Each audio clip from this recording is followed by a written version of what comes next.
escuchas? No, ahí está. Ahora sí, muy bienvenidos a todos a este seminario, ¿sí?, de Cuando la llama se apaga, donde vamos a estar abordando la temática del burnout. Quien va a estar disertando el día de hoy es la acompañante terapéutico certificada en psicología laboral, Marina Montero. Mi nombre es Malena Olexen, para los que no me conocen, soy la directora de Espacio de Trabajo. Muy bienvenidos a todos. Marina. Bueno, ahora sí, gracias Male. Bueno, bienvenidos a todos y a todas. Estamos acá, vamos a tratar esto tan importante y que cada día se va actualizando cada vez más el tema de lo que es el burnout, ¿no? Con el tema de la imperiosidad del trabajo y la implicancia de lo que es la necesidad de la productividad positiva en el trabajo, ¿no? Así que bueno, nada, me presento, mi nombre es Marina Montero, soy acompañante terapéutica, ejerzo esta profesión hace ya unos varios años y me dedico a lo que es la parte de la certificación, o sea, estoy certificada en lo que es la psicología laboral, estudiante de psicología social y también certificada en lo que es la terapia cognitiva conductual, que es lo que trato de aplicar en lo que es la parte de organizacional y la parte de acompañamiento terapéutico. Así que, bueno, es esa mi presentación.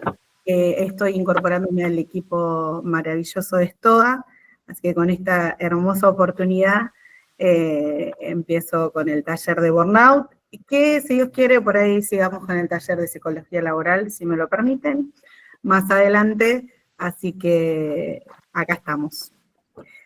Yo les voy a pasar una diapositiva, así que si por ahí, si tienen para tomar nota, espero que sí, para que puedan ir copiando lo que ustedes necesiten, y si tienen por ahí que hacerme un párate, como para hacer una pregunta o algo que por ahí quieran acoplar a lo que yo les vaya diciendo, bienvenido sea. Siempre respetamos el encuadre de levantar la mano y de pedir de la palabra. Creo, Male, que voy a tener que apagar hoy, y si yo les paso las filminas con la cámara encendida, me pasa esto de lo que dicen con la grabación. Así que me apagar la cámara. Voy a tener para que la cámara ver bien las filminas con continuidad, porque si no queda, como pasó con la grabación, que queda tratando de reproducir y no pasa nada. Dale. Por eso les pido disculpas. Por favor, los micrófonos apagados, sí, para que no se haga eco. Y si desean hacer alguna consulta, si tienen alguna pregunta, levantan la manito, sí, que aparece abajo, sí, en el panel. Pero traten de sostener los micrófonos apagados para que no se dificulte la escucha. ¿Bien? Abel, por favor, si podrías apagar el micrófono para que no se acople, más que nada, como dijo Male. Me saca ella y nadie más. ¿No? Yo no, ahí está, perfecto. Bien, entonces les pido disculpas, voy a tener que apagar un momentito la cámara para poder compartirles las filminas, ¿sí? Bien.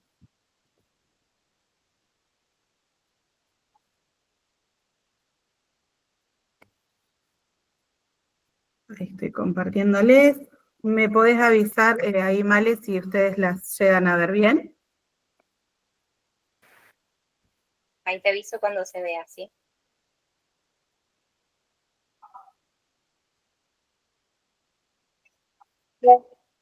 Ahí está. Bien. Ok. Bueno, lo que es burnout es un síndrome, ¿sí? Que fue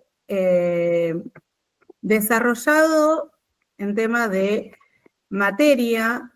Quien fue el psicólogo Freudenberger, ¿sí?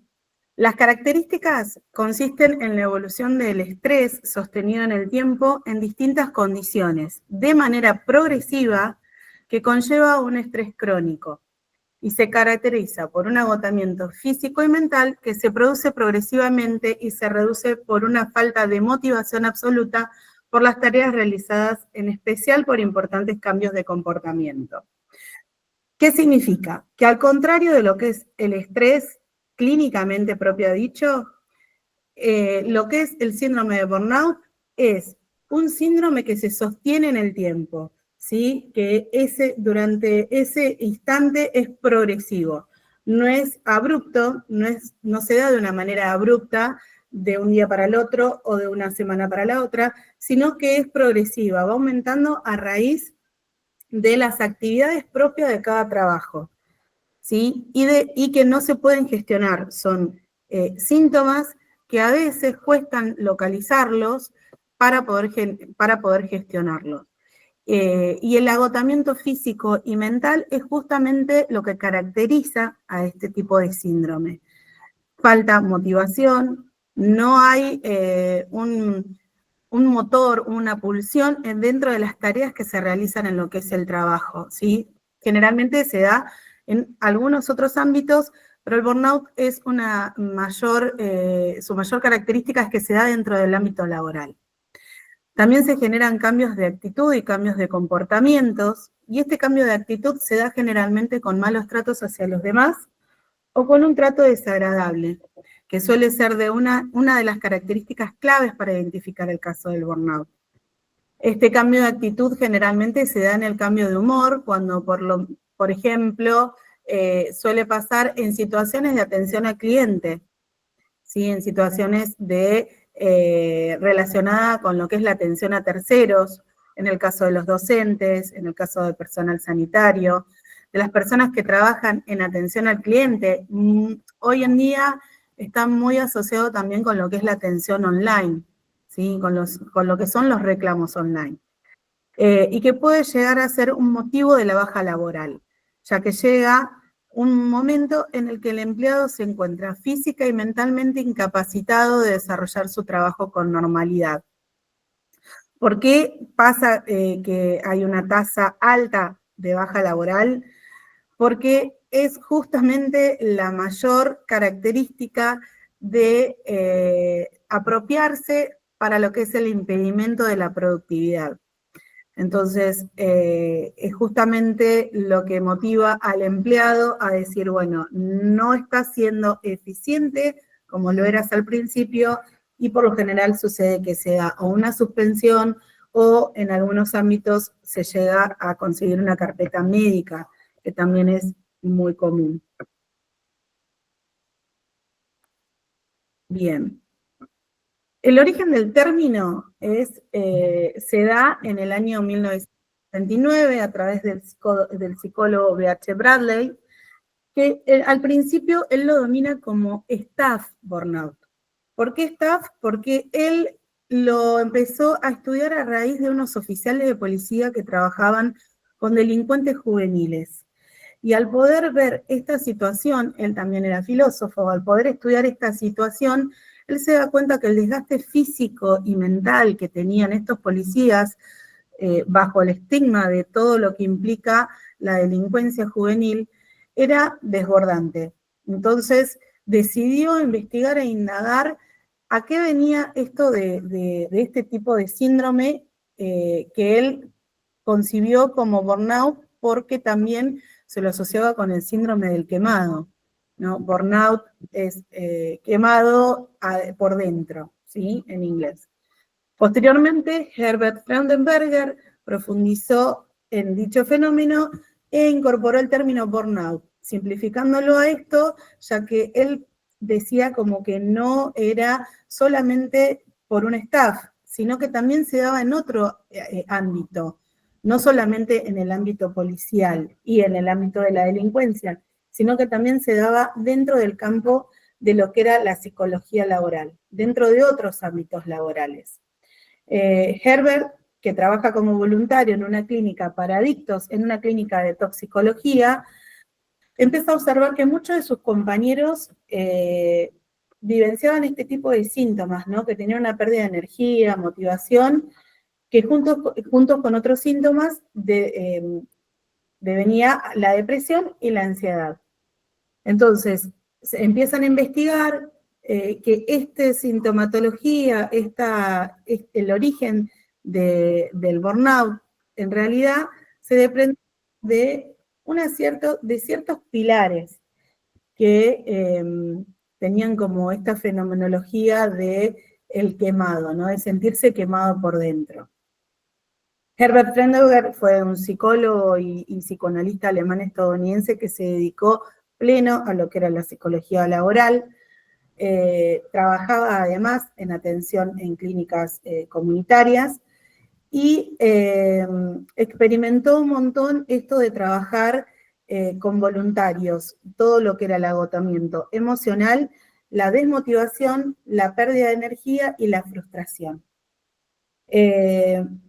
Esto que lo llama burnout tiene el significado de que al sentirse quemado era como que no podían volver otra vez al inicio de su trabajo, ¿no? Al inicio de su motivación, al inicio de cuando tanto los oficiales que había investigado antes Bradley como el grupo de compañeros de él que entre el primer y el tercer año trabajaban bien, con una motivación en la ayuda hacia el otro, después de pasado 3 años, el síntoma de estar quemado y de sentir esa sensación que arde por dentro, que hoy en día muchas veces pasa en algunos ámbitos laborales, era cada vez más progresiva. Después de Freudenberger surge una doctora, que es la doctora Cristina Maslach, que ella fue quien trata de indagar más sobre este tema y quien crea el Burnout Inventory, la MBI, que es la escala que se usa para el estado de burnout.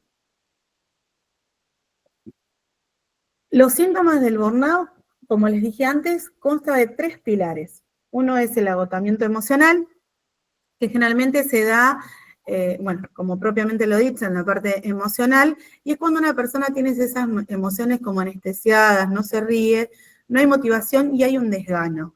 ¿Qué pasa en este sentido? Muchas veces se lo confunde con una depresión, ¿sí? Pero el síntoma del burnout no es una sintomatología clínica, ya que se va dando progresivamente y se instala, ¿sí? Hay que trabajarlo de una manera acorde a lo que es un síntoma, ¿sí? Porque si bien, como acá lo estoy diciendo, se da de distintas maneras, ¿sí? Y con distintos síntomas de manera progresiva. Es fundamental que tengan el concepto de que es algo progresivo, no es algo que irrumpe en la psiquis de una manera abrupta, sino que se va dando en el paso del tiempo a través de las actividades laborales que nos agotan y que se instala, ¿sí? No es algo que viene y se va, sino es algo que se instala. Después, el segundo pilar, perdón, es la despersonalización, que es cuando una persona deja de ser de uno mismo y se aleja del otro. Trabaja de manera mecánica, se desconecta del entorno. ¿Qué significa esto? Por ejemplo, hay un caso muy claro que se ha estudiado también, que es en el caso de los empleados de McDonald's o de las cadenas de comida rápida, ¿sí? Que está todo tan sistematizado, tan organizado, que se olvidan de la vinculación de los empleados. Entonces, se produce una mecanización en el trabajo autómata, ¿sí? Donde todo es totalmente estructurado, coordinado con horarios, hasta el tema de la cocción, ¿no? Que tiene horarios establecidos y márgenes de cocciones. Entonces, eso hace que el empleado se desvincule del entorno en el que trabaja y que en realidad deje de ser uno mismo, o sea, que deje de ser una persona sociable, ¿sí? Que deje de ser una persona en la que intercambia el trabajo con otro. Entonces, ahí se produce la despersonalización, que es trabajar de una manera mecánica, desconectada de todo lo que me rodea, ¿sí? Y que eso a su vez genera también una desmotivación, ¿sí? Porque si yo voy a un trabajo totalmente sistematizado, donde me imponen horarios estrictos y en realidad ese horario y ese margen de horario tampoco me deja vincularme con quienes me rodean, se genera una desmotivación, tampoco hay una unión laboral.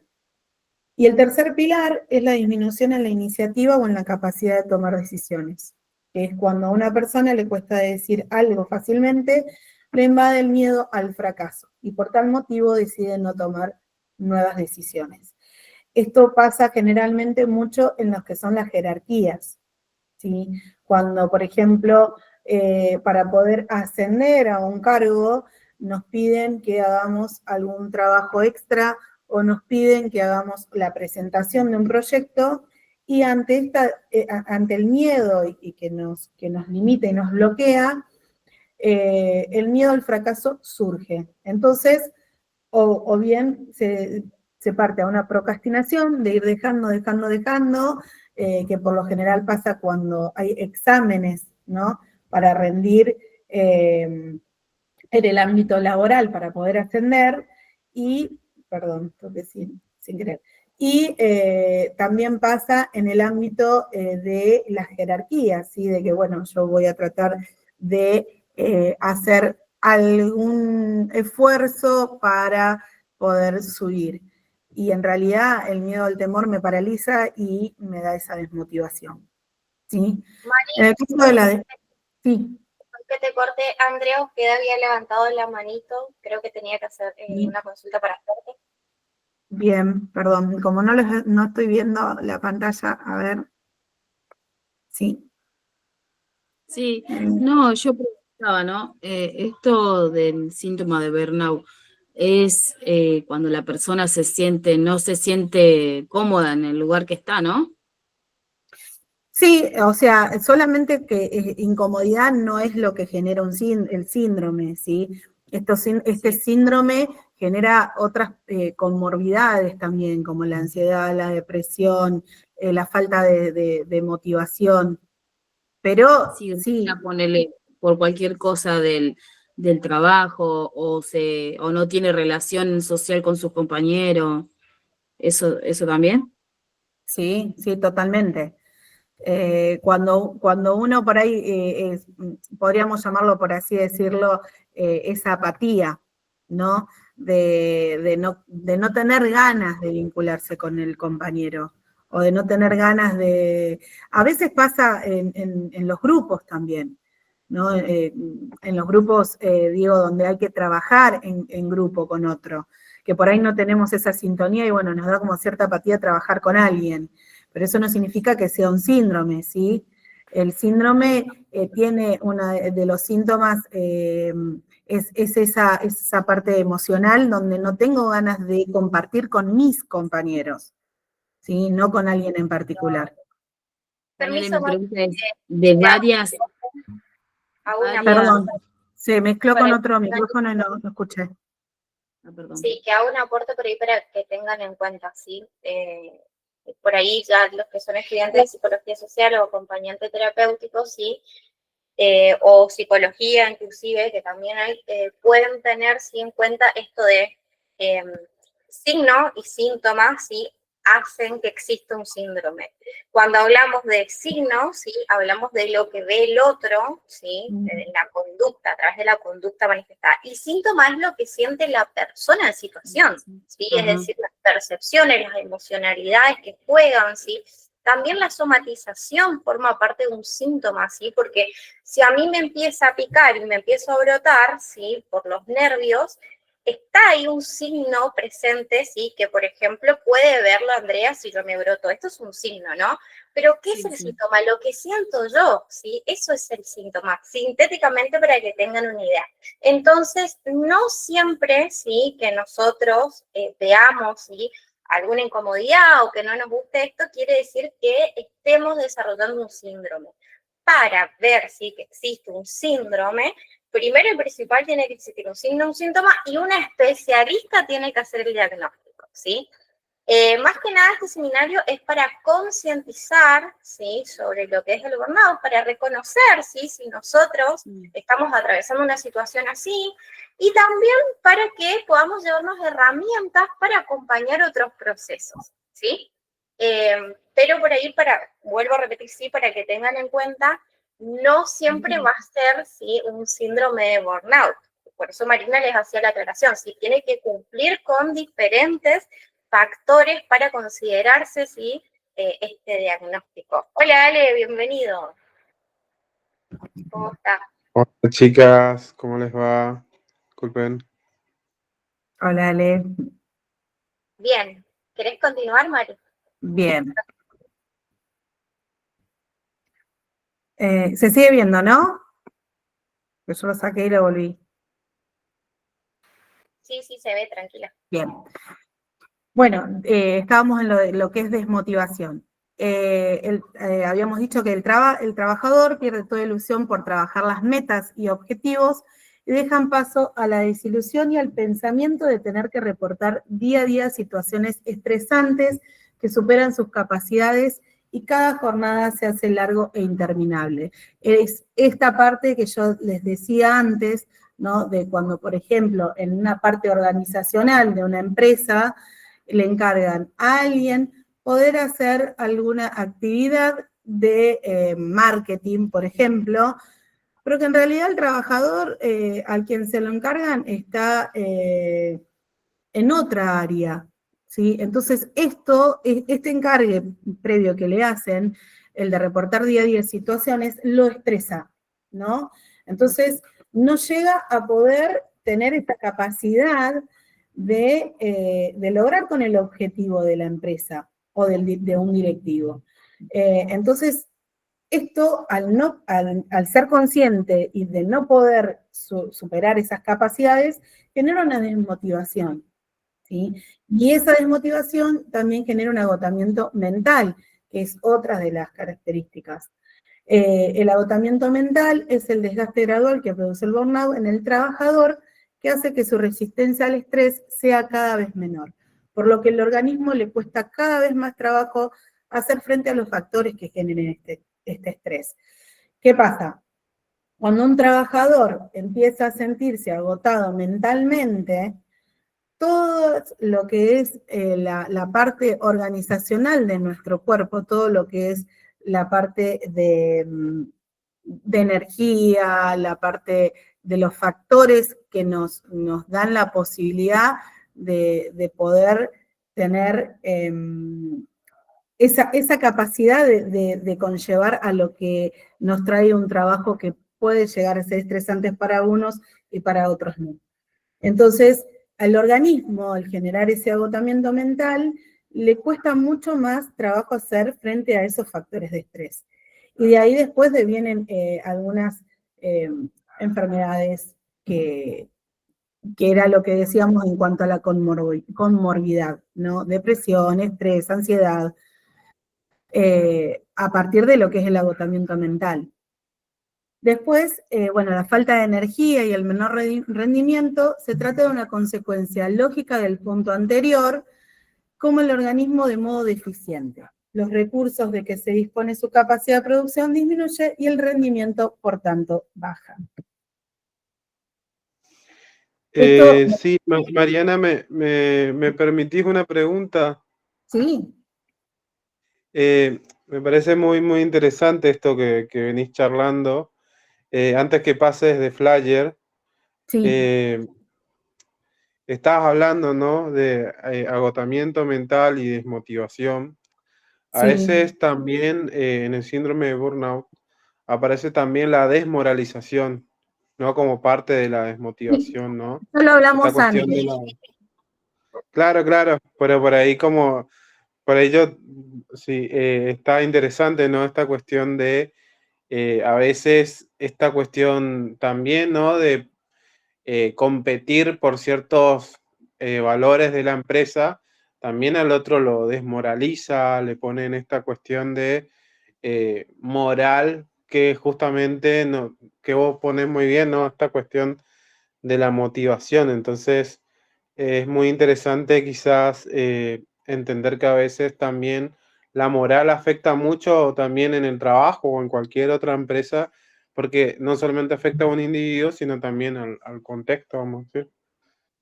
Claro. Eso es Sí, Claro, eso era lo que habíamos hablado antes en cuanto a, por ahí, cuanto le piden a alguien un trabajo que en realidad uno lo desmoraliza y piensa que, y por temor, deja de hacer eso y por ahí o procrastina o delega, ¿no? Y entonces se pierde, por esa desmotivación y esa desmoralización, se pierde la posibilidad de ascender, ¿sí? Pero que en realidad conlleva todo esto lo que es también el agotamiento mental, la falta de energía, la desmotivación. Está perfecto lo que acoplaste, Alejandro.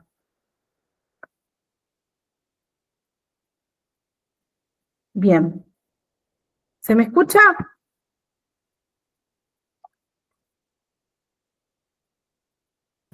Sí, se escucha. Bien, porque escuché como un eco, por eso preguntaba Male. Bien, después hay diferentes, hay como decía Male, hay signos y hay síntomas, ¿no? Hay síntomas a nivel físico y hay síntomas a nivel emocionales. Los síntomas a nivel físico, bueno, son los más, digamos, los que se ven con mayor facilidad son las partes de los síntomas, las afecciones del sistema locomotor, ¿sí? Que, bueno, es frecuente la aparición de dolores musculares y articulares que se dan como resultado de la tensión generada por el estrés laboral y que por lo general están provocadas por contracturas musculares. Es frecuente, ¿no? La carga sobre la espalda, la carga sobre el dolor cervical. Vuelvo a repetirles, son síntomas, no significa que haya un síndrome. Y como dijo Male, esto es para más tener idea que en general lo que engloba lo que es el síndrome de burnout, ¿sí? Después, otras alteraciones psicosomáticas como problemas gastrointestinales, cardiovasculares, afecciones de la piel, dolores de cabeza o cefalea, mareos, alteraciones de apetito sexual y mayor riesgo de obesidad, entre otros. Estos últimos están generalmente asociados con lo que es el estado de ansiedad y de estrés, ¿sí? Los problemas gastrointestinales, los cardiovasculares, bueno, eso es según también en el ámbito en el que trabajen, ¿no? Las afecciones de la piel también están relacionadas mucho sobre lo que es la parte del sistema nervioso, entonces genera este tipo de brotes, ¿sí? De rojez, de picazón, y las cefaleas y los mareos mucho más todavía. Dentro de los factores internos están los factores que son personales, que son características propias de la persona, que pueden aumentar la vulnerabilidad, el agotamiento, que esto también tenía que ver con la respuesta recién que le contestaba a una de las alumnas, ¿no? Que puede haber cosas que son más de la persona y no significa que sea un factor de una característica del síndrome de burnout, ¿sí? Dentro de los factores personales están los rasgos de la personalidad, el perfeccionismo. El perfeccionismo es uno de los factores personales que más arraiga lo que es las características del síndrome del burnout, porque el perfeccionismo a veces conlleva a un cierto grado de exigencia que a veces no podemos conllevar, ¿sí? Entonces, el perfeccionismo es uno de los rasgos de la personalidad que mayor indicio da a poder contraer, mejor dicho, un síndrome del quemado. La autoexigencia alta, la necesidad de control o de aprobación y la dificultad de delegar. La dificultad de delegar también es, yo quiero hacer todo, pero llega un punto donde todo el trabajo que me comandan, más todo el trabajo que yo me tomo, y al costarme delegar, me desborda y genera una sensación de estrés absoluta. A veces, Mari, sí. tenés dos manitos levantadas, estaba Lorena Hein y no llegué a ver quién bajó la mano después. Bien. Cosa igual está Ale acá para acompañarte, ¿sí? Alejandro es licenciado en psicología, ¿sí? Así que cualquier cosita está también el licenciado Alejandro para si hay alguna duda o consulta que surge para acompañar. Bien. Mari, no, simplemente era agregar algo, esto que venís diciendo de la exigencia, de la autoexigencia, cuánto peso puede tener en nuestro trabajo. Sí. Y la falta de, tal vez, de confianzas en otro, o esto que mencionabas, para delegar. Bien. Excelente pregunta. Sí. El tema de la autoexigencia, es difícil a veces confiar en un otro cuando uno es autoexigente porque internamente el que tiene una autoexigencia y un perfeccionismo considera por lo general que el otro no lo va a hacer mejor que uno mismo, ¿no? Entonces la delegación de esa tarea cuesta, porque cuesta en la confianza, como ahí vos preguntabas. Entonces, la confiabilidad hacia un otro de saber o creer que lo va a hacer tanto bien o mejor que uno, es difícil cuando hay un perfeccionismo nato y una autoexigencia alta. Pero hay que tener en conciencia también que el perfeccionismo y una autoexigencia alta genera también un estrés, que a veces puede ser un estrés que sea transitable, que sea un estrés del momento en el que yo tengo que preparar algo, o puede ser un estrés que después ese estrés me traiga alguna comorbilidad de alguna patología, ansiedad, depresión. Entonces, uno tiene que aprender a delegar, esa es la realidad. Y más según el trabajo que tenga, pero a veces delegar es saludable. Claro, el tema con, permiso Mari, no que me meta, Sí. el tema de la autoexigencia, sí, o el perfeccionismo, acuérdense que todo esto, ¿no?, que forma parte de nuestro mundo interno, viene de dónde, ¿sí? De aquel círculo primario, ¿sí? De nuestra primera infancia y de nuestra conformación psíquica, que bueno, por ahí Ale los podría explicar más ampliamente, pero tiene que ver, sí, con las primeras experiencias vinculares, sí, que tuvimos. Entonces, por eso es que después a nosotros nos cuesta, sí, confiar en que el otro también pueda hacerlo, y además en esa autoexigencia o en ese perfeccionismo, en realidad lo que buscamos, sí, también es el reconocimiento, sí, por eso siempre nos sobreexigimos. ¿Para qué? Para poder cumplir con la expectativa, con lo que se supone que esperan de mí, ¿sí? Todo eso tiene que ver con respecto a esto del perfeccionismo y la autoexigencia. Entonces, no es que uno es así porque quiere, ¿sí?, sino que ese mundo interno se fue conformando desde nuestras primeras experiencias y claramente después vamos a repetir eso en los nuevos vínculos, ¿sí? Por ahí, para que tengan en cuenta esto. Si hay algo más que quiera aportar, Ale, bienvenido sea. Sí, un poco más esta cuestión que un poco desarrolla, ¿no? Un poco el power, esto de el control. También la exigencia viene por esta cuestión de ansiosa, ¿no? Pero más que nada por esta cuestión, volviendo de la empresa, ¿no? También a veces no solamente viene el sujeto, también la empresa genera síntomas, ¿no? Volviendo, hablamos de un taller de familia, bueno, la familia como un síntoma, la empresa también genera síntomas. Lo que pasa es que por ahí el sujeto, como trae su historia, se mezcla con lo que atraviesa la empresa y empieza ahí a traer cosas también de sí mismo, ¿no? Entonces por ahí también influencia su personalidad, su forma de ser, como es el power. Sí, es así. Y el tema de la necesidad del control, cuando hay un perfeccionismo y una autoexigencia alta, está instalado. Y tiene mucho que ver también, sí, con eso que decía Male, el tema de las creencias y de cómo fueron nuestras vivencias también, ¿no? Porque hay que ver también si el perfeccionismo y esa dificultad de delegar tampoco ha venido de otro trabajo donde hemos delegado y no nos ha resultado. También tiene que ver un poco de eso, de las creencias, de la educación, de cómo fuimos educados también. Pero es uno de los rasgos que tenemos dentro de estos factores internos y que es un rasgo de la personalidad. Es como algo nato, ¿no? Uno no se hace perfeccionista salvo que tenga algunas cosas y ni tampoco se hace autoexigente, pero a través de las creencias, de las circunstancias y de muchas actividades que por ahí lo piden, genera esta dificultad de delegar. Y genera también muchísimo estrés y por ahí de ese estrés parte la ansiedad también. Sí, más que nada también, Mariana, para agregar, interesante, ¿no? Lo que decís.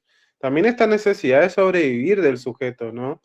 No nos olvidemos que el sujeto al vivir, volviendo a esta cuestión de lo familiar, como decía Male también, el sujeto al ser puesto constantemente en un desafío, también tiene como las mismas herramientas para sobrevivir en un ambiente hostil. Entonces, esta cuestión de necesidad de como traer cuestiones de la familia también, o por ejemplo de la pareja, porque no, también no siempre es la familia, también a veces pasa con problemas de la pareja que también trae, que los hace como ponerse así en estos factores de control o necesidad o exigirse a sí mismos. Sí, sí, es así. También, por eso a veces que cuando iniciamos decía que si bien esto se da en el ámbito laboral, también hay algunos factores que podemos verlo dentro de lo que es otros ámbitos. Bien, no sé si alguien más tenés ahí, Male, que quiera preguntar. La doctora Rose está con la manito levantada y no sé si Lorena quedó con alguna duda o si no, si puede bajar las manitos para que no nos perdamos. Hola, Bien. hola, yo me llamo Rosana y sí, me pongo como doctora Rose. Quería preguntarles que este año me enteré que existe el síndrome de la niña buena, donde antes teníamos que sentarnos derecha, hablar bien, no decir malas palabras, y bueno, es como que nos fuimos, en un momento dado yo a los 7 años quería ser mamá y peluquera, entonces mi papá veía que me iba muy bien en la escuela, la primera hija. Ellos son docentes también, pero mi papá trabaja en el banco. Y bueno, la cosa es que en un momento dado me decía bodas para más. Entonces, a los 11 años, después de por una formación reactiva, en un coma por insuficiencia respiratoria, termino decidiendo que voy a hacer medicina. Me ayudó mucho el ser buena alumna, siempre estar así, todo correctamente. Mi pregunta es si ese síndrome del niño bueno, de la niña buena sobre todo, repercute después a nivel laboral, donde uno se sigue autoexigiendo y todas esas cosas. ¿Y cuánto tiene que ver ese síndrome que me sorprendió? Porque ahora con 46 años me di cuenta que toda mi vida fue eso. No me fue mal, pero sí muchas veces hubiese relajado más la situación.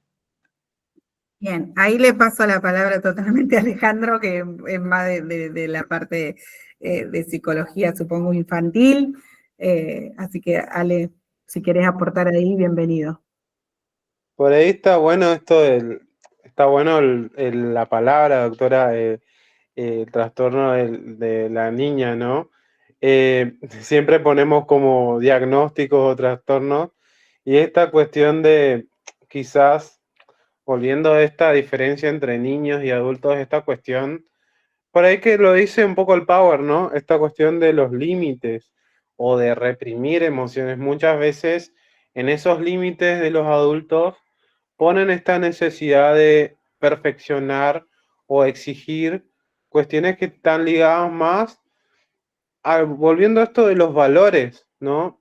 Valores que tienen que estar ligados a cómo, volviendo a la historia, ¿no? De cómo fueron criados algunos padres en esto del servicio militar o al servicio del ejército, cómo esta cuestión del pararse derecho, el mirar al frente, tiene que ver con esta cuestión más de la doctrina, más de, bueno, a ver, y que eso también a veces repercute en lo laboral, porque no nos olvidemos que también en lo laboral muchas de las cuestiones de la doctrina de lo militar también están puestas, como por ejemplo esto de estar todo el tiempo atento, de no tener un break, de como no poder como tener momentos de disfrute, que por ejemplo, volviendo a esto que hablaba, ¿no?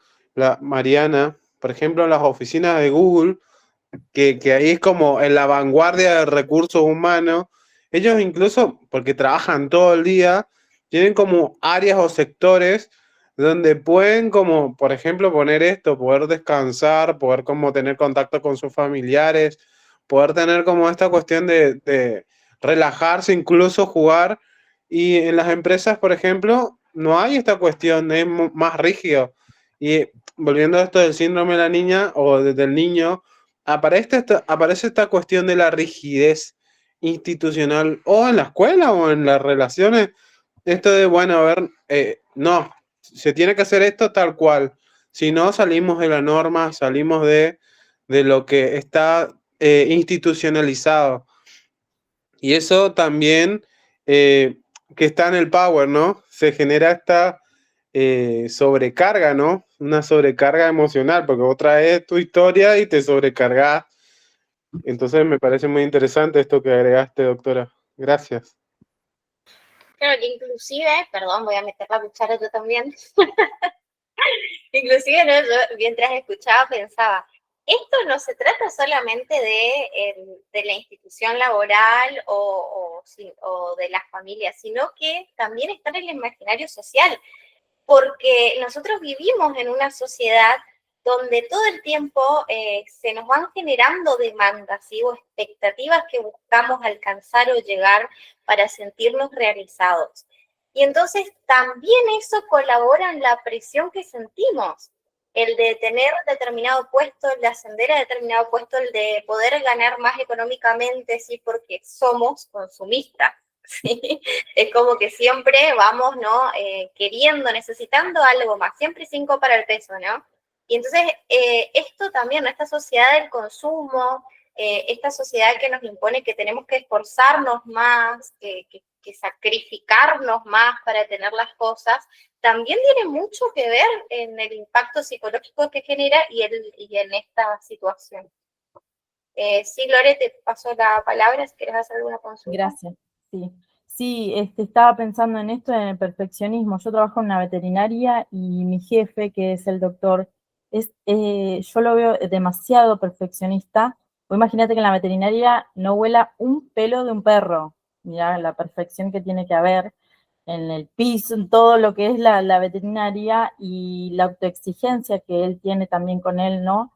Y la dificultad para delegar, tiene mucha dificultad para delegar, o sea, quizás no es que, bueno, un perro ensució y me dice, yo que soy asistente veterinaria, no es que va y me dice, anda a limpiar, capaz que sale del consultorio de que está atendiendo y va, lo limpia él, o sea, es tan autoexigente y tiene esa dificultad para delegar, que si bien yo lo veo y digo que necesito que también a él baje un cambio porque me estresa verlo tan perfeccionista, tan autoexigente, con esa alta demanda que tiene de la necesidad de control, de tener todo el control, que quizás, bueno, si bien lo veo como que me estresa y me digo, oh, y es demasiado, quizás yo llego a mi casa y también hago lo mismo, es como que me cuesta delegar, mi casa tiene que estar siempre limpia, impecable, qué sé yo, y digo, no, o sea, algo que yo hago en mi trabajo que no me gusta, lo termino haciendo yo en mi casa, ¿entendés? Como que estoy en una lucha constante en mi cabeza de no, y a veces trato de calmarme y bajar y decir, no, para un poco porque no es así. ¿Entendés? Y tengo eso de que me pasa en mi trabajo y lo traigo sin querer a mi casa, a mi vida diaria. No sé cómo manejarlo a veces, pero bueno, trato igual, sí, lo manejé bastante y lo estoy manejando bastante eso, de la perfección y la dificultad para delegar, eso me cuesta un poco más también. Bien, Lore, ahí te escuchaba, no puedo gritar la cámara, perdón, porque tengo la filmina. Bien, una de las técnicas justamente para disociar en lo que es el estado de quemado es eso que vos decías, llegar a lograr la calma, ¿no? Al llegar, respirar, hay metodologías que más adelante las vamos a ver, que es justamente para apagar ese fuego, ¿no? Para llegar a la calma, para poder centrarme en dónde estoy yo, cómo soy yo, y en el aquí, en el aquí ahora, ¿no? En esa atención plena de lo que estoy haciendo y de que cómo lo tengo que hacer para que ese estado de un otro no me afecte, ¿sí? Porque en realidad el estado del otro es quien... lo que pasa en este tema de los trabajos así, no disfuncionales, pero sino que son sobreexigentes, es que generalmente se produce un espejo, ¿no? Entonces, el empleado y el empleador hace una transferencia, digamos, por así decirlo, en donde traspasa el carácter, que es lo que hablábamos al principio, ese carácter hacia el empleado. Inconscientemente el empleado después, a lo largo, va evolucionando el mismo sistema que tiene el empleador. Entonces, si yo no tengo esa capacidad de discernir hasta dónde soy yo y hasta dónde es mi empleado, pasa esto, ¿no? De lo que vos decís. Me termino acoplando a lo que en realidad soy en el trabajo, o necesito ser en el trabajo, pero en realidad no es mi factor interno, no es mi personalidad. ¿Sí? Entonces, que vos logres esa calma, ese posicionamiento, la atención plena en donde vos estás aquí y ahora, es genial. Es una de las herramientas más precisas para esto. Perfecto, gracias. No, de nada. Bien. Ale, ¿vos tenés algo más para agregar? Sí, por ahí te estaba escuchando, Lorena, y me parece muy interesante esto que vos acabas de decir, Mariana, ¿no? Esta cuestión transferencial, ¿no? A veces, volviendo a esto que se repite en las instituciones, también las instituciones tienen ciertos comportamientos o saberes, volviendo a esto de creencias o expectativas, que siguen funcionando de la misma manera, de manera disfuncional, ¿no? Y, por ejemplo, muchas veces uno ve, por ejemplo, en películas de recursos humanos, esta cuestión de, bueno, venir como el reclutador nuevo y empezar a ver que hay ciertas problemáticas que, volviendo a esto, que algunos son psicólogos sociales y otros son ATs, por ahí les viene bien esta cuestión de que hay patrones o normas dentro de la institución que por ahí están buenas revisarlas con el empleador, está buena como confrontarlas o pensar un poco más, a ver, este tipo de comportamientos que estamos teniendo es un comportamiento, volviendo a esto de lo que dice la Firmina, ¿no? Adaptativo, ¿es funcional a cómo funcionamos en la empresa o es disfuncional?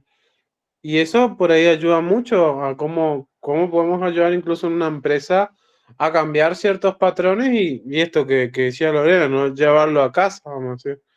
También no solamente es con nosotros mismos, también por ahí como psicólogos sociales, por ahí está bueno a ver cómo también ayudamos al otro a cambiar también ciertos patrones de el comportamiento que pueda ayudar incluso a la negociación de hábitos más sanos. Bien, sí. Perdón, disculpa que te interrumpa. Sí, sabes que justamente lo que dijiste fue una de las pautas que yo también empecé a implementar también en mi trabajo, de decirle que baje un cambio, que se tranquilice, que empezara un poco esto, sí, porque a veces como que, wow, me estresaba, por ejemplo, no sé, está trabajando, está atendiendo un perrito, porque, bueno, la veterinaria es... Su casa es arriba y abajo la veterinaria. Y está atendiendo y está pensando, tengo que ir a colgar la ropa. Y se va a colgar la ropa. O sea, tal. Y yo le digo que no, que estamos en el trabajo, que por ahí que tendría que bajar un cambio, porque por él también, por su estrés, porque hay veces que tiene una carga también de estrés y no se da cuenta de que, bueno, pero vos te estás buscando todas estas tareas también, le digo, y llegás a este estrés. Porque estás atendiendo al perro, estás pensando en que en la sala de espera ensuciaron y estás pensando que ya el lavarropa cortó para ir a colar la ropa, ¿entendés? Es como que toda esa carga en su cabeza también trato a veces yo ayudarlo y bajarlo un poco, porque si no me vuelve loca a mí también, ¿entendés? Entonces sí pasa eso de que por suerte puedo hablarlo y puedo decírselo.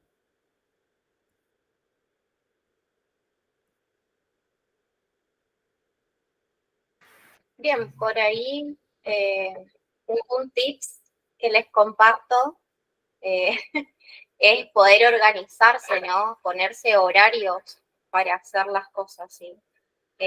Siguiendo, ¿no? Esto que es la ley laboral, que se logró también, ¿no? Pensar en, bueno, este momento es para esto, este momento para lo otro, ¿sí? Y en esto creo que me va a acompañar Ale, ¿sí? De también generarse un espacio de descanso, ¿sí? De recreación, ya sea para estar tirado sin hacer nada, mirar una serie, una película, compartir con amigos o hacer alguna actividad física, lo que más deseen y mejor les haga, siempre va a ser necesario ese espacio, ¿sí? De 1 a 2 horas mínimo, ¿sí? 1 hora para ustedes, 1 hora para mí, para hacer lo que yo quiero, para leer, pero para leer algo que disfrute, ¿sí? Porque estudiar también es una actividad que a mí me va a generar, ¿sí? Una presión, ¿sí? Que me va a generar un estrés a veces también, ¿sí? Entonces, esa hora, si voy a leer, que sea una lectura de disfrute. Si voy a mirar una serie, una película, que sea algo que yo desee, que disfrute, ¿sí? Una actividad que yo realmente disfrute y que ese tiempo sea para mí. Me lo regalo para mí porque me lo merezco, ¿sí? Todos nos merecemos ese espacio. Y por ahí esto, ¿no? De organizar los horarios de, bueno, en este horario trabajo, ¿sí? La regla de las 8 horas está genial, ¿sí? 8 horas trabajo, 8 horas descanso y 8 horas, ¿sí? Tengo para dedicarme a mi crecimiento personal, a mi ocio, a mi esparcimiento, ¿sí? Pero eso también es importante para poder preservar nuestra salud mental, ¿sí? Y esto que vos decís, ¿no, Lore, de la presión, ¿no? Que siente él o que está por ahí en el trabajo pensando que hay que colgar la ropa, creo que a todos nos llega a atravesar en algún momento, o inclusive estamos en nuestra casa pensando en qué tenemos que hacer en el trabajo, ¿sí? Pero es justamente porque no estamos disfrutando de ese aquí y ahora, ¿sí? No estamos conectando con el aquí y ahora. Y eso lleva, ¿sí? Un trabajo interno bastante grande. Por eso está bueno, ¿sí?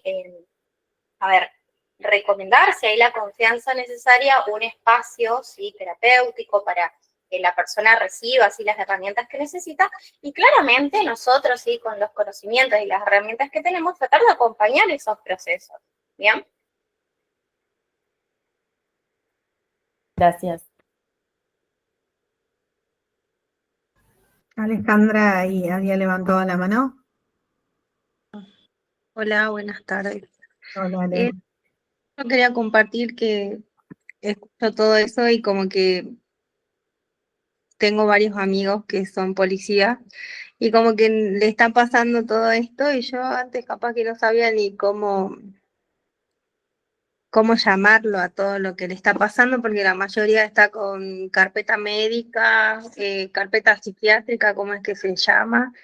Porque todo el tiempo es como que no es un agradable, digamos, espacio laboral. Yo no sé si llamarlo bullying, pero, por ejemplo, mi amigo dice, yo la verdad que no tengo ni ganas de ir a trabajar porque todo el tiempo me tratan mal o hacen chistes sobre mi persona y yo como que no puedo creer que pase todo eso, ¿viste? Porque ya son personas mayores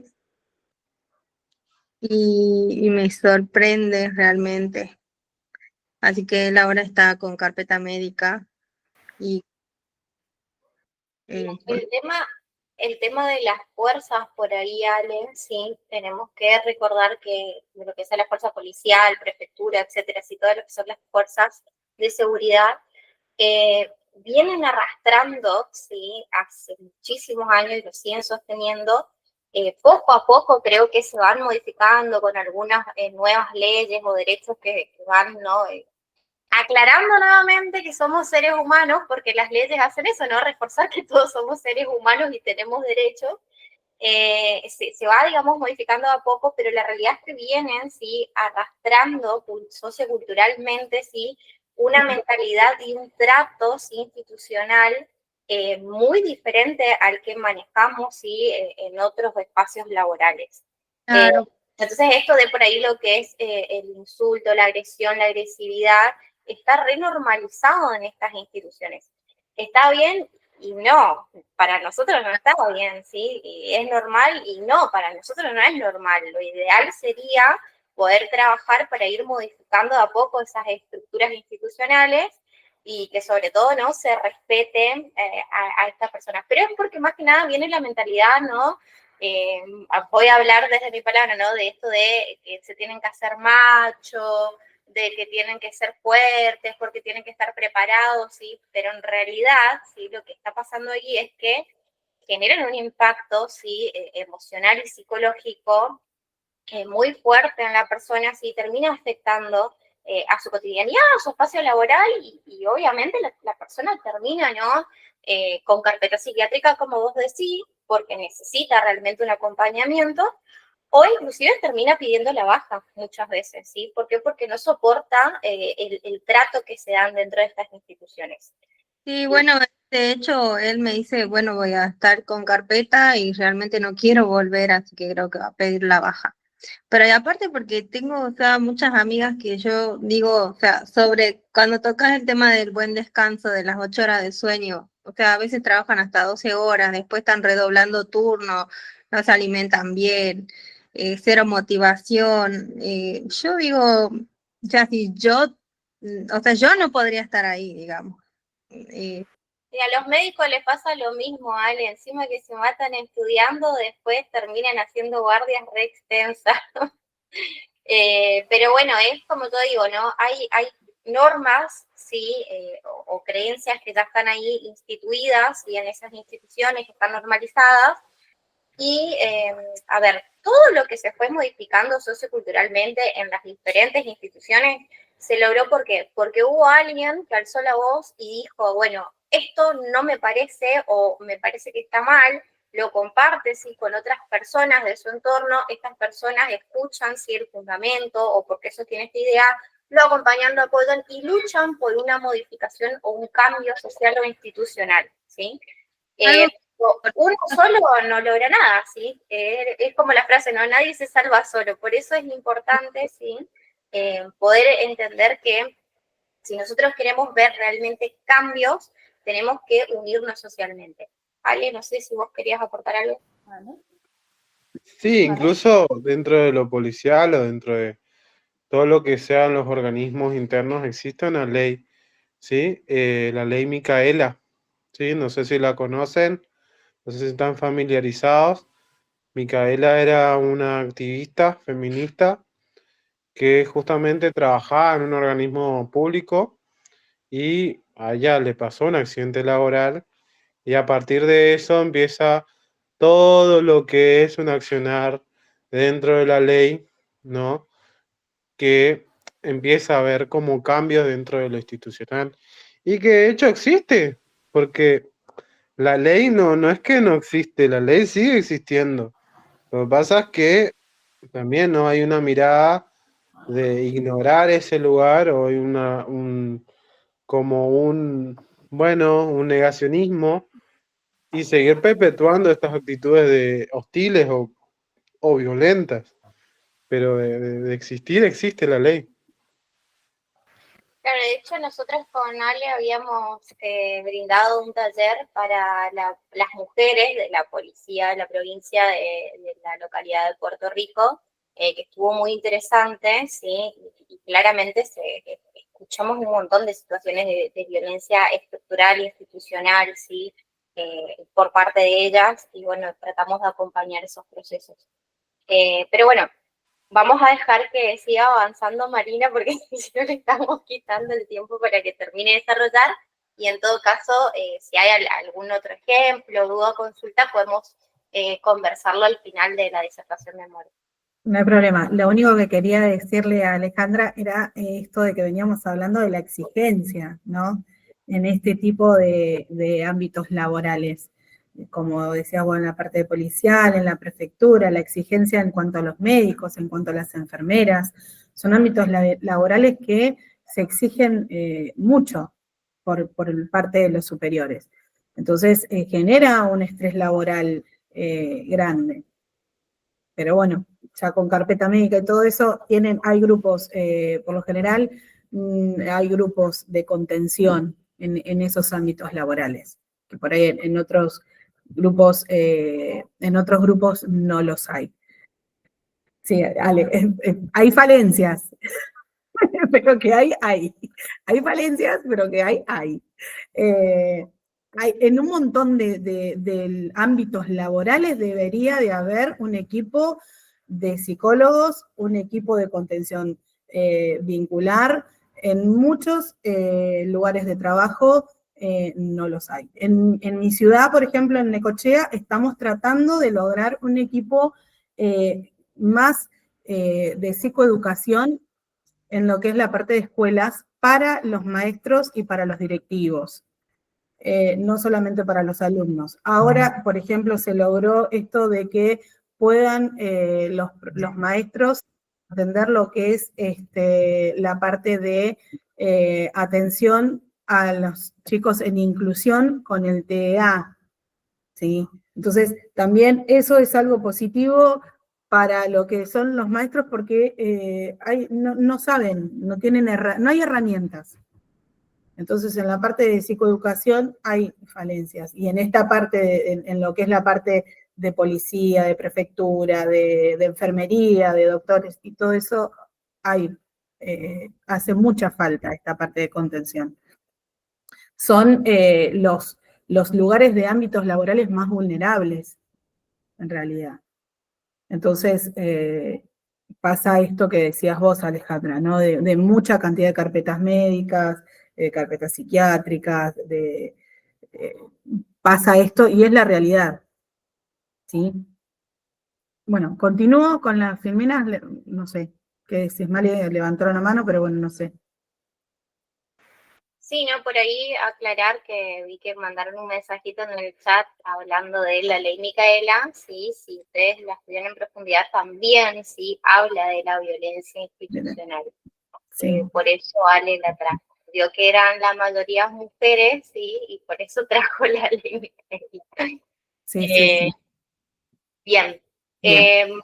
Mabel tenía la manita levantada y Patricia dice que por favor continúe. Bien. Ahí vamos entonces, sí, porque si no se nos va a hacer súper largo. Bien, estábamos todavía en factores internos, regulación emocional limitada, problemas para poner límites, tendencia a reprimir emociones, sobrecarga empática en profesiones de ayuda, creencias y expectativas, debo poder con todo, si digo que no, fallo, identificación excesiva con el rol laboral y expectativas poco realistas sobre el trabajo. Esto de las creencias de los que hablábamos antes, ¿no? De la autoexigencia que decía Male, desde lo que venía con la enseñanza, con la educación, ¿no? De que por ahí nos imponen como que podemos con todo y todo lo tenemos que hacer y lo tenemos que hacer bien, pero bueno, a veces no se puede con todo, y no está mal tampoco. Estilos de afrontamiento evitativo o pasivo, falta de estrategias de autocuidado, pocas herramientas o gestión del estrés. La falta de estrategias de autocuidado tiene mucho que ver con esto, porque es lo que también decíamos antes, ¿no? Al saber poner límites, también lo que decía creo que era Lorena, que trabajaba en la veterinaria, hasta dónde puedo yo condicionarme y hasta dónde yo puedo exigirme, ¿no? No hay necesidad de salir corriendo a colgar la ropa cuando estoy atendiendo en la veterinaria. Entonces, tiene mucho que ver eso con el autocuidado, hasta dónde yo puedo dar y hasta dónde puedo recibir.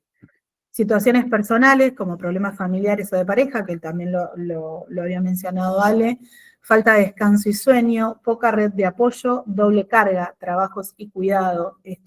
La poca red de apoyo es lo que hablábamos justamente esto de lo de la policía y del gendarme y de que se logra por ahí un poco con la ley Micaela.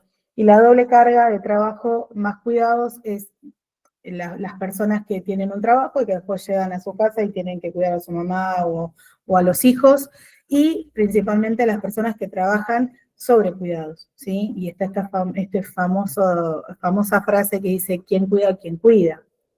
¿No? Entonces, eso del autocuidado es importantísimo, el saber conocer hasta dónde puedo dar y hasta dónde, y qué es lo que puedo exigirme. Voy un poco rápido porque se nos va a hacer la hora. Factores, cualquier cosa me parás, Malé, ¿sí? Factores externos, bueno, organizacionales y contextuales, son condiciones del entorno laboral o social que favorecen el desgaste, la sobrecarga laboral, cuando nos dan exceso de tareas, ¿sí? Tareas que yo por ahí ya tengo que cumplir, porque estoy dentro de lo pactado, digamos, en lo que es mi función laboral, y me llegan con la función de mi compañero porque hace una semana que está enfermo. Entonces, ese exceso de tareas me produce un estrés con demandas que superan los recursos disponibles de cada uno, ¿sí? Y a esa demanda que superan los recursos disponibles se le agregan los ritmos acelerados y la presión de que tengo que resolver esas tareas en tiempo y forma, ¿sí? Y de una manera eficiente. Falta de control o autonomía, tareas rígidas, imposibilidad de participar en decisiones, esto que yo les comentaba también de lo de la cadena de McDonald's, ¿no? Donde las tareas son sumamente estructuradas y todo es rígido, ¿sí? No hay vinculación, no hay posibilidad de tomar decisiones, no hay posibilidad de hacer un cambio dentro de lo que es la estructura organizacional. Sensación de inutilidad o falta de impacto, clima laboral negativo, mal liderazgo, conflicto, faltas de reconocimiento de apoyo y ambiente competitivo o hostil. Esto del mal liderazgo influye muchísimo también en lo que es la parte de lo que es esto de los factores externos, porque es la parte organizacional, ¿no? Si yo tengo un jefe que no sabe organizar el esquema de trabajo, no sabe organizar un equipo de trabajo, lógicamente me va a entorpecer mi trabajo y por consecuencia voy a tener un exceso de tareas dentro de lo que es la demanda y una falta de control y autonomía. Ese mal liderazgo me va a generar conflictos y a lo que yo voy a llegar es a no poder realizar los trabajos en tiempo y forma y no va a haber, lógicamente, si es un mal liderazgo, no va a haber un buen reconocimiento y un apoyo de agradecimiento porque haya hecho tareas extras, ¿no?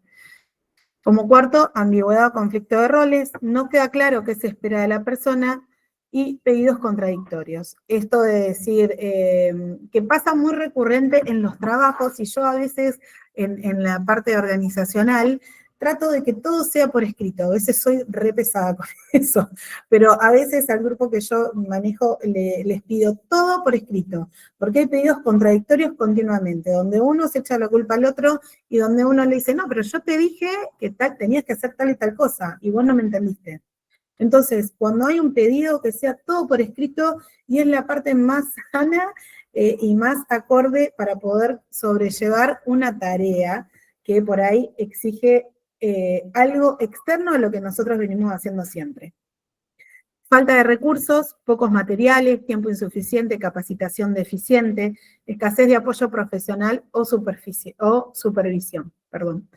La capacitación, según en el ámbito en donde estemos, debería de ser constante, porque es lo que nos da la motivación, lo que nos permite el sentirnos seguros en lo que estamos haciendo.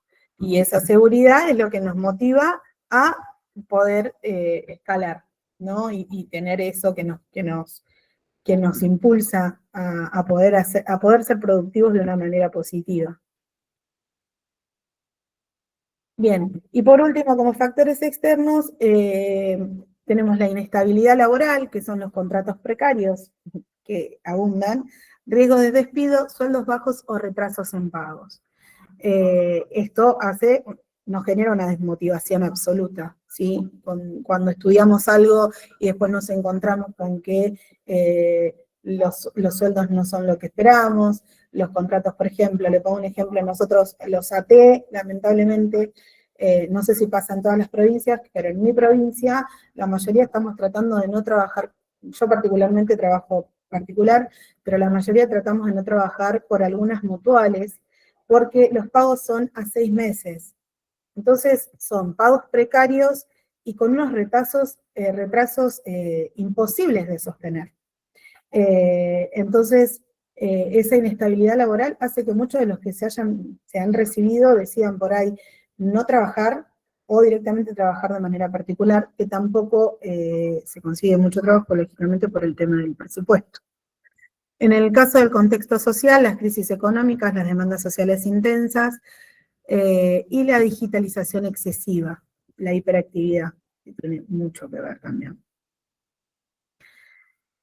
Las consecuencias de este síndrome es que además de todos los síntomas vistos anteriormente, el síndrome del burnout puede tener 3 consecuencias que son las siguientes. El aumento de riesgo de consumo de sustancias nocivas como el alcoholismo y en aquellos empleados en el que el consumo está instalado y se intensifica. Por ejemplo, hay un ejemplo muy claro que yo siempre lo pongo. Yo soy chef y antiguamente trabajaba de eso y si bien fumaba, mi hábito de fumar era social. En este caso, cuando empecé a trabajar, mi hábito de fumar se convirtió en todos los días, por el estrés, por la demanda.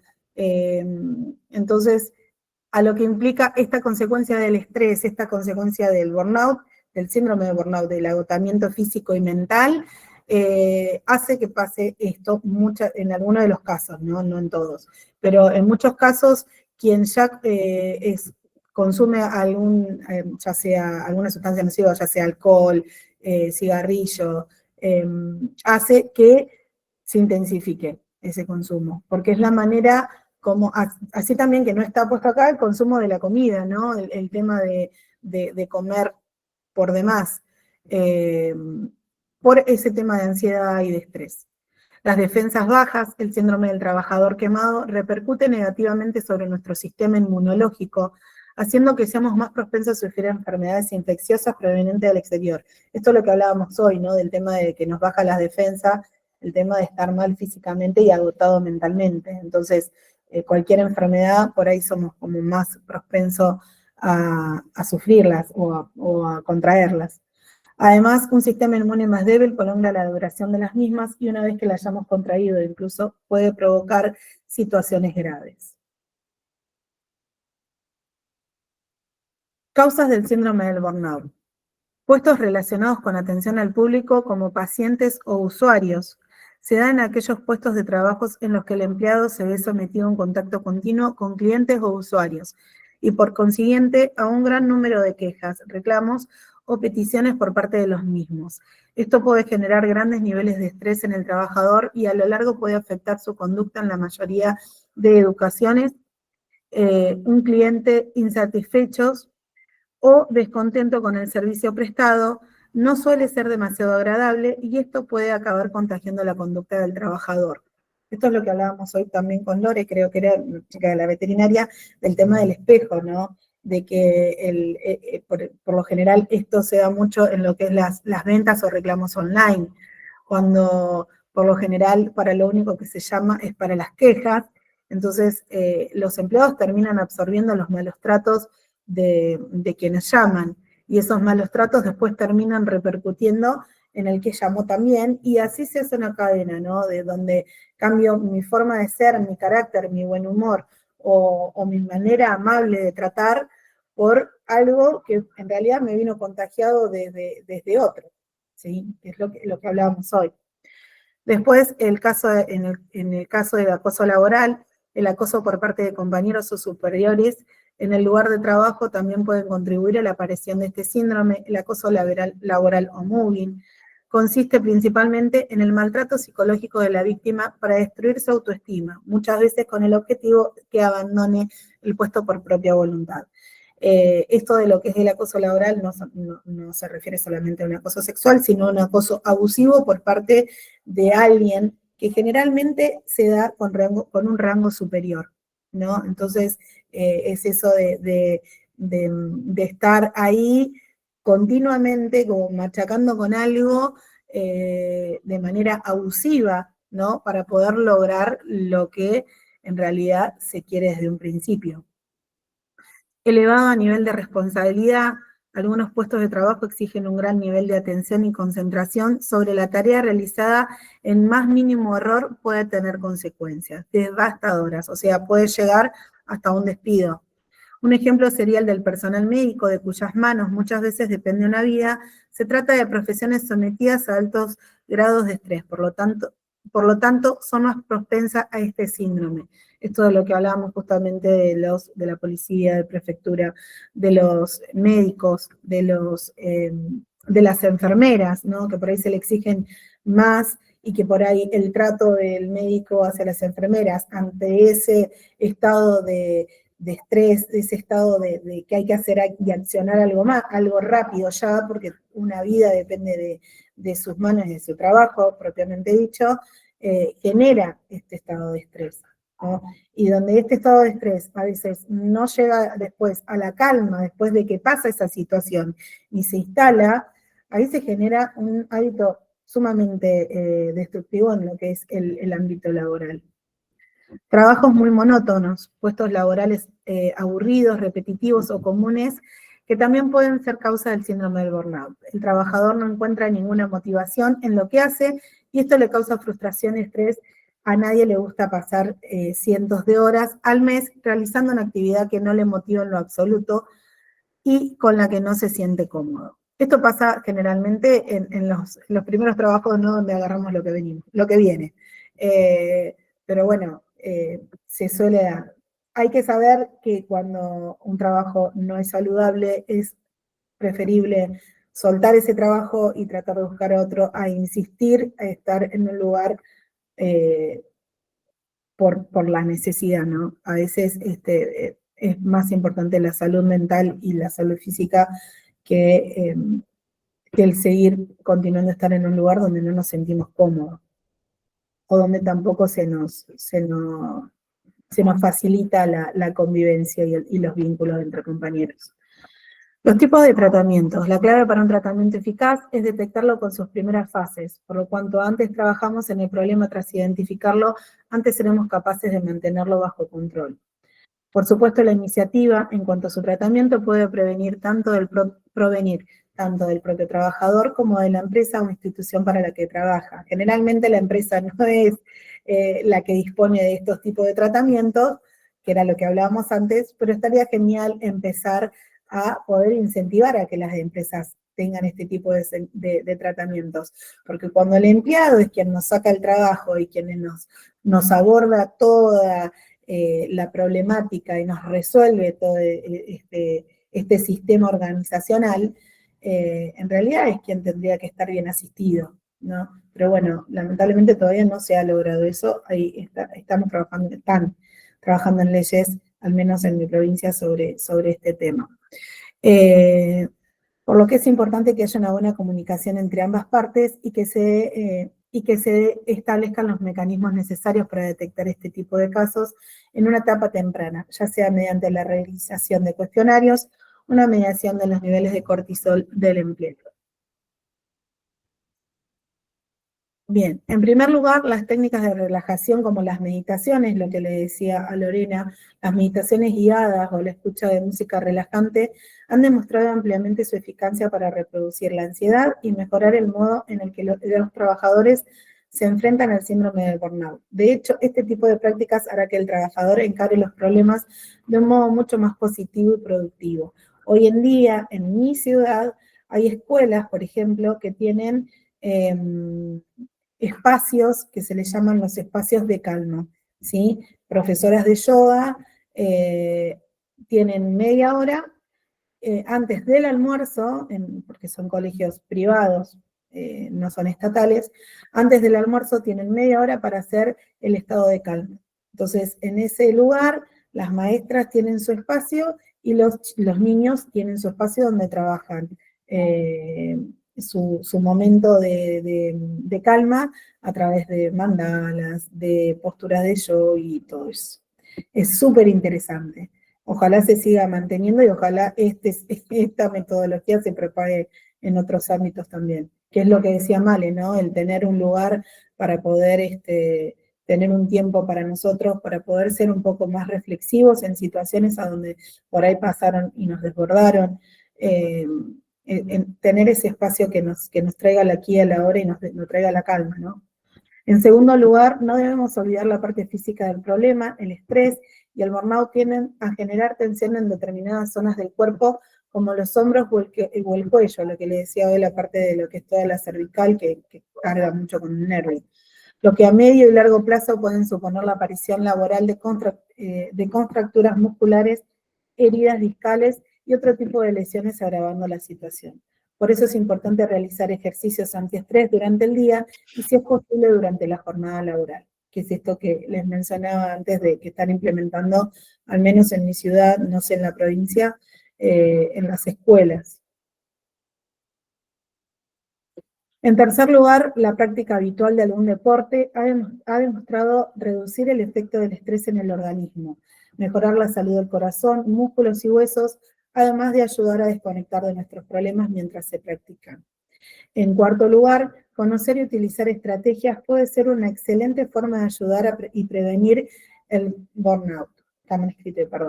La asertividad es una conducta intermedia entre la pasividad y la agresividad enfocada en una buena gestión de las emociones y la comunicación con los demás.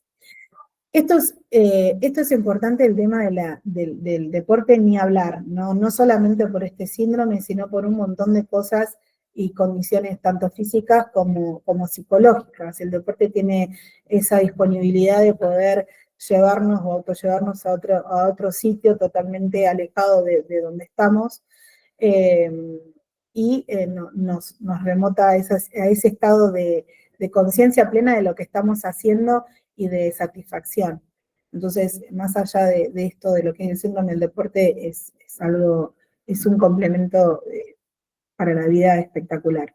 Y esto de la asertividad también es importante, porque el tener una comunicación asertiva y que nos permita posicionarnos en este estado de pasividad y no de agresividad, aunque es sumamente difícil, más en los ámbitos laborales, nos da un cierto estado de paz luego de que esa situación incómoda o esa situación desagradable dentro del ámbito laboral nos desborda.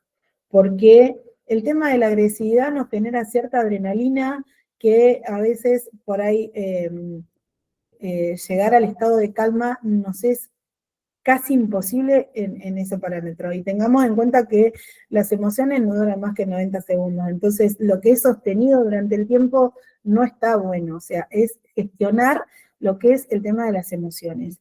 Me enojé con un cliente, listo, vuelvo a mi centro, vuelvo a mi eje, respiro, hago una atención plena y hago una respiración consciente y vuelvo a mi emoción central, que es mi estado de trabajo centrado y de calma. En la absoluta calma que pueda, ¿no? Obviamente.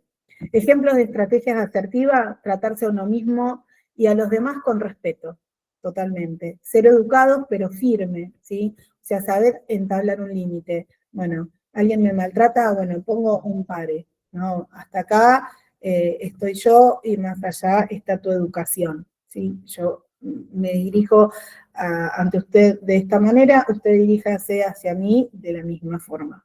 Y eso no es ser maleducado, sino es ser educado, pero de manera firme, de manera positiva, de manera donde yo me autovaloro, ¿sí?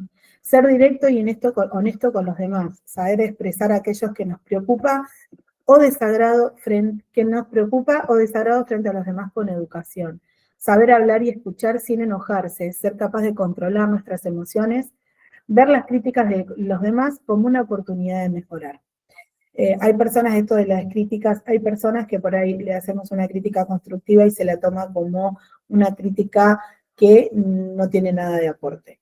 Entonces, a veces saber escuchar ciertas críticas es como dice acá, nos da una oportunidad de mejorar, nos da una oportunidad de corregir lo que teníamos mal para que eso que estamos haciendo esté mejor. Y hasta quien dice que por ahí tengamos un ascenso en el cambio de hábito de trabajo. En quinto lugar, no podemos olvidar los beneficios de un profesional. De este modo, la terapia psicológica, ya sea individual o grupal, ¿sí? Esto que decíamos también de que decía Male, quien diagnostica este síndrome es un psicólogo, ¿sí? Entonces, a quien tenemos que recurrir primeramente como recurso cuando sentimos este tipo de síntomas y tenemos algún índice de que algo no está bien dentro de nuestro ámbito laboral, que tenemos síntomas, ¿sí? Que algo dentro nuestro se despierta y nos molesta o nos preocupa, bueno, acudir a una terapia psicológica, ¿sí? Ya sea individual o grupal. Puede ser que el trabajador desarrolle mecanismos eficaces para afrontar aquellas situaciones que producen estrés o ansiedad. Y después, por último, tenemos la superación, que acá llegamos a lo más lindo, ¿no? El saber reconocer todo lo que nos pasa y el poder implementar técnicas para el autocontrol, digo yo, y la autosuperación.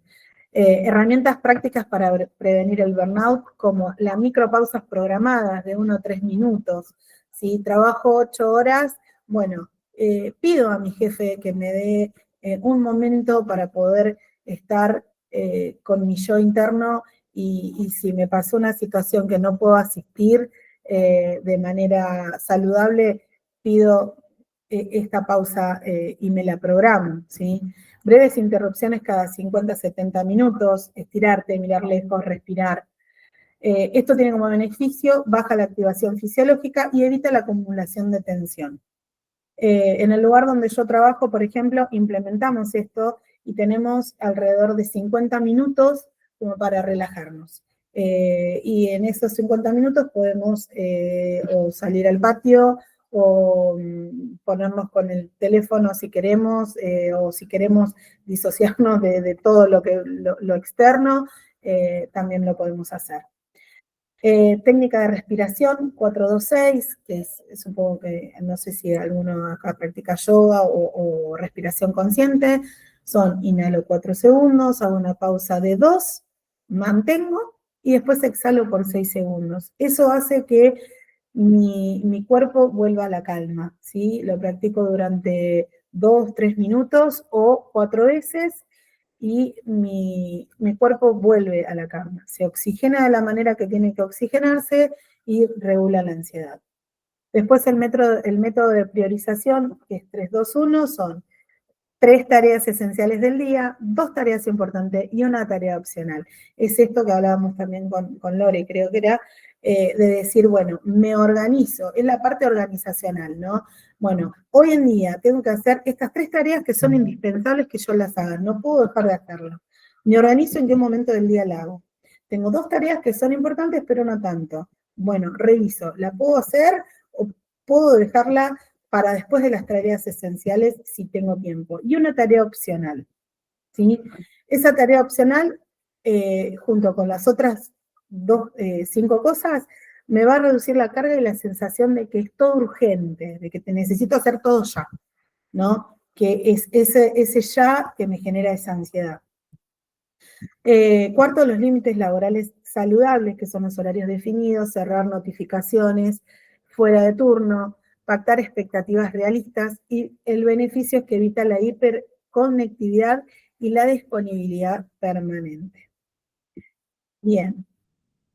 No sé cómo vamos, Male, con el tiempo. Estamos bien, ¿no? Bien, vamos bien con el tiempo. Bien. Después, bueno, ¿qué me queda? Una agenda. La agenda de recuperación es fundamental. Son los bloques explícitos de descanso, movimiento, conexión social, actividades placenteras. Esto significa que dentro de mi trabajo yo tengo que tener una exigencia de un descanso. No puedo trabajar 8 horas de corrido, ¿sí? Porque necesito tener mínimo un descanso. En mi trabajo, por ejemplo, tenemos un descanso de desayuno, un descanso en el almuerzo, y después, por ahí si nos queda algo de tiempo, también tenemos un descanso de 15 minutos, nada más. Pero tiene que haber bloques, y esos bloques tienen que estar explícitos. Cuando yo estoy en un trabajo, lo que tengo que plantear es, bueno, ¿cuáles son los bloques de descanso que yo voy a tener durante la jornada? Y esos bloques tienen que existir, mínimos 2, ¿sí? 2 descansos, puede ser uno de media hora, uno de 15 minutos. Pero tiene que existir siempre. Cuando yo trabajo 8 horas, tiene que existir. Después, la supervisión y los espacios de descarga son las reuniones breves para compartir casos, ya sea de lo que uno, de lo que a uno le pase dentro del ámbito laboral, estamos hablando, ¿no? Pedir ayuda, descargar emociones, que es estos espacios de descarga y de supervisión que hablábamos hoy que no hay, y que en los lugares donde hay, lamentablemente, son fallidos, ¿sí? O figuran en los contratos que hay, por ejemplo, acá hay empresas que figuran en los contratos que tienen un espacio de descarga y de supervisión hay, pero de descarga no. Cuando llaman al número, porque la mayoría son online, o no los atienden, o les dan turnos de acá a un mes para que puedan hacer su descarga propiamente dicha, y en realidad es algo que no estaría funcionando como debería, ¿no? Ese espacio tiene que ser para compartir casos, pedir ayuda, descargar emociones y reduce la sensación de aislamiento y el peso emocional. O sea, ahorraría muchísimos pasos para poder conllevar a esto que es el síndrome de burnout, ¿no? Para poder reducir los síntomas del síndrome de burnout. Técnicas stop es el freno mental, o sea, eso de que yo me posiciono listo, bueno, hasta acá puedo, más de esto no puedo, ¿no? Que también tiene que ver con esto de la sobreexigencia de actividades, ¿no? Vos porque lo sabés hacer, no te llevas estos registros para hacer y mañana me los pasás y tengo 50 registros más para hacer y tengo que hacer el del otro, ¿no? Entonces, no, bueno, es saber poner un stop y frenarme mentalmente y saber decir y poder decir que no, ¿no? Porque no significa que sea un mal compañero que yo diga, no, mira, discúlpame, pero esta vez no puedo, porque no puedo, ¿sí? Tomo una respiración, observar qué pasa en el cuerpo y la emoción cuando pongo ese stop de freno mental, y cuando me quedo en esa etapa del aquí y el ahora, ¿no? O sea, me freno, estoy acá, respiro, observo qué me pasa en el cuerpo y con qué es lo que me genera, qué emoción me genera y en qué parte del cuerpo se genera esa emoción. Proceder con intención, el beneficio corta el piloto automático y evita reacciones impulsivas. En cuanto a la higiene emocional diaria, yo en lo que son mis acompañamientos, siempre a quienes me permiten, los cuasi obligo a escribir. Para mí el escribir es una terapia sumamente beneficiosa porque plasma en una hoja lo que a veces no puedo decir con palabras, ¿sí? Pero que mi cuerpo sí lo expresa y no lo sé ver.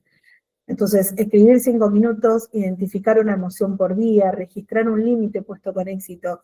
Yo tengo por ahí una planilla de emociones diarias, que después por ahí si alguien la quiere, por ahí si Male te lo piden, se lo puedo pasar, no hay problema. Registrar un límite puesto con éxito, el beneficio es que mejora la conciencia emocional y reduce la carga acumulada. Una revisión semanal liviana, preguntas breves, ¿qué me drenó? ¿Qué me dio energía? ¿Qué puedo ajustar? Y el beneficio es que permite microcambios continuos sin esperar llegar al colapso, ¿sí? Tengo una situación en el ámbito laboral, bueno, ¿qué me drenó esa situación? ¿Qué hice que me dio otra vez esa energía y que me movilizó de nuevo de manera positiva? ¿Y qué puedo ajustar para que esto no vuelva a pasar? ¿Sí? Esos son microcambios pequeños que me aportan a generar una buena estructura laboral. Movimientos conscientes, 3-5 minutos de estiramiento, caminar, movilidad articular, los beneficios que descarga las tensiones que el cuerpo acumula en jornadas intensas. Construcción de red de apoyo, un par laboral seguro, ¿sí? Tener algún compañero siempre con el quien confiar también es bueno. Un referente de consulta, un espacio no laboral para hablar de lo personal. Beneficio, fortalece la protección emocional. Rutina de cierre laboral, escribir lo pendiente, ordenar espacio, ritual de cierre, respirar, cerrar compu, apagar luz y apagar internamente la computadora, ¿sí? Porque yo muchas veces hablo y escucho de cuánta gente se lleva el trabajo a su casa, ¿sí? El trabajo mental, no el trabajo manual, digamos, de hacer algún escrito o algo de eso, no, sino el trabajo mental. Los problemas que tengo en el trabajo los sigo llevando en el día, y lo sigo cargando en la familia, y lo sigo cargando en los amigos, y el beneficio es soltar el trabajo, ¿sí? Es soltar. Mis 8 horas laborales, 10 horas laborales, 12 en algunos extremos, sería eso. Y bueno, acá por último le puse unas frasecitas que me gustan, que una habla sobre que el trabajo saludable es una vida productiva y feliz. Alguien que trabaja de lo que le gusta tiene una vida productiva y feliz.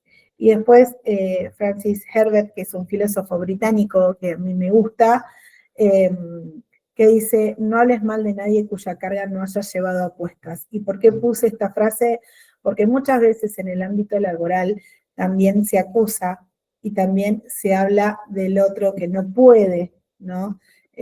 Porque no, viste, tenía que hacer un trabajo y no lo pudo hacer y no pudo, y lo tengo que hacer yo. Bueno, antes de poner esa crítica que tampoco es constructiva, por ahí, para generar un buen ámbito laboral, es también indispensable posicionarse en el otro, ¿no? Esa empatía de veo mal a mi compañero, bueno, ofrezco ayuda, ¿sí? Como pueda, pero la ayuda de un compañero a otro siempre tiene que estar para que el clima laboral sea bueno.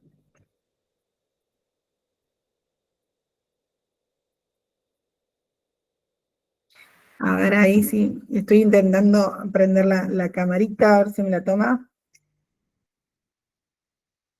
Creo que ahí agarró. Ahí agarró. Bien, Mari, si te parece, sacar la diapositiva, si hacemos una foto grupal. Sí, perdón. A ver, ahí salió. Bien, voy a cortar la grabación.